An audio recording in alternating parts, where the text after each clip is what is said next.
Feed, an Undead horror, features the vocal talents of Kim White as the narrator, Lola Organa as Kaylee, Anthony Hahn as Isaac, and myself, Mark K. Gamiao, as Uncle John. This podcast will be enhanced by sound effects and ambient music to create an immersive atmosphere. Please enjoy.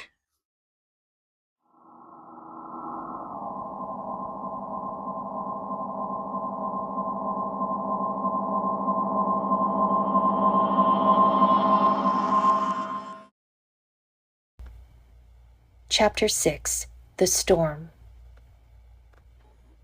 Kaylee.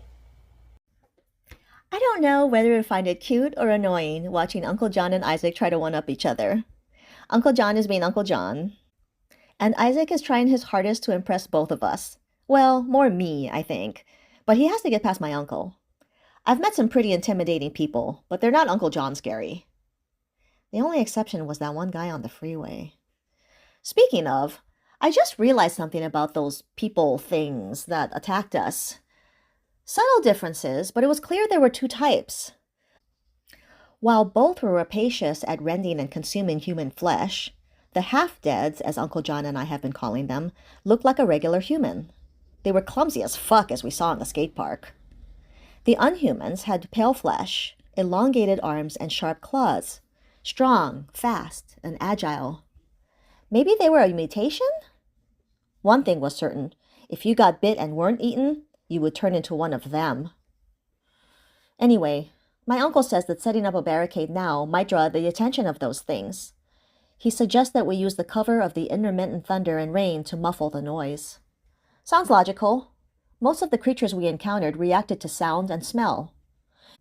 In the meantime, Uncle John offers to give us a crash course on the basic attacks and defenses of the first stanza in Saber Strike. It's more of a refresher course for me. In practice, none of the strikes were harmful if done correctly. However, exerting more strength behind a controlled swing could potentially, theoretically, cripple or kill a target. The spherical placement of our blocks and parries allowed us full coverage and protection of our body. He stressed that observation is key, that in doing so we could detect patterns and anticipate our opponent's moves.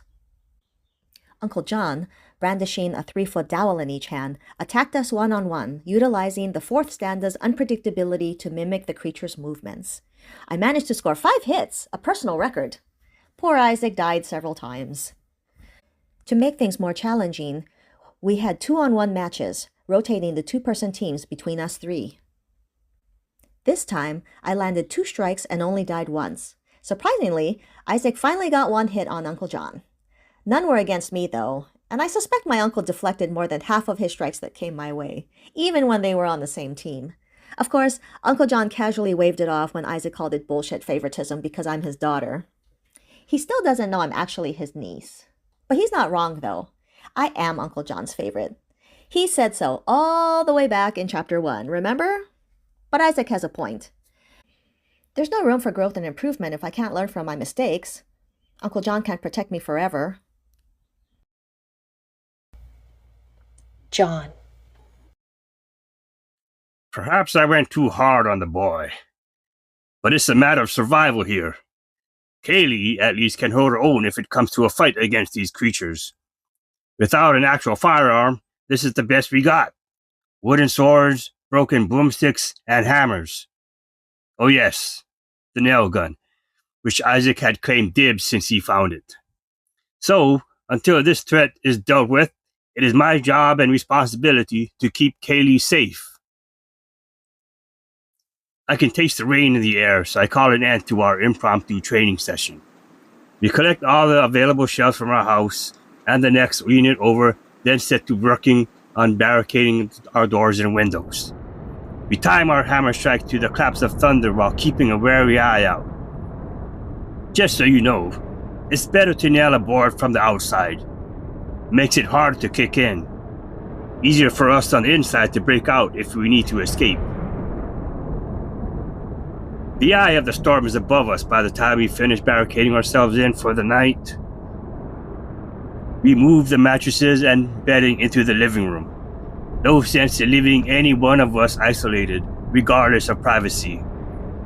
We agree to sleep in shifts, with one person getting to rest while the other two kept watch. Isaac volunteers, and together, he and I take the first vigil. The kid doesn't say much, keeping to his corner of the room with his eyes on the terrace entrance. I am planted near the front door, at the edge of the couch where Kaylee sleeps peacefully. In my peripheral, I see Isaac lost in concentration, going through the first stanza techniques. He's self-correcting where he thinks he's messed up. Good. He's showing much potential. 2 hours pass and I gently nudge my niece awake, then tell Isaac to get some rest. Kaylee. I wake up all groggy-eyed and brush away my uncle's hand, embarrassed that he's wiped away the drool from my mouth. He chuckles softly, and I pat the spot next to me. Uncle John collapses onto the couch with a weary sigh. It's still dark and dreary outside. Can't believe I was able to get as much sleep despite the rain and thunder. Not quite the adventure you were expecting, was it? He asks. No, I reply, leaning my head onto his shoulder. I expected much more death and dismemberment on this trip. I'm sorry, that was dark. But this is how I cope, Kay? I need Uncle John to be my rock. Otherwise, I drown in this river of emotions.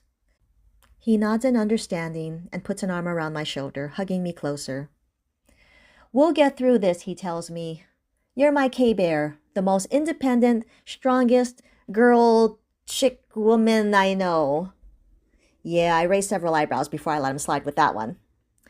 In the world, I say. In this world, he echoes, or any other world for that matter. I break down in tears.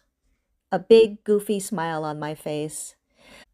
I wrap my uncle in my world-famous bear hug, and he returns the embrace. We share the raging weather outside in silence for the next 2 hours before waking up Isaac. As Uncle John lies down and gets comfortable on the couch, he points 2 fingers to his eyes and then to Isaac. I do the same. Isaac points 2 fingers at us, then at himself. As he does so, he raises his other hand vertically to catch his fingers before they reach his eyes. Idiot, my uncle and I both say, shaking our heads and chuckling. Isaac smiles and shrugs his shoulders, saying he'll take it.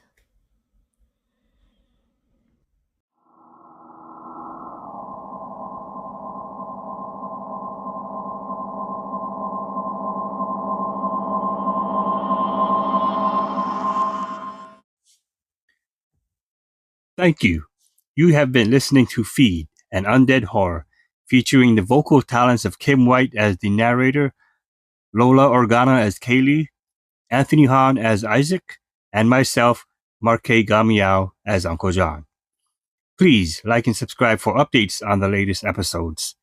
Until then, be safe, my friends.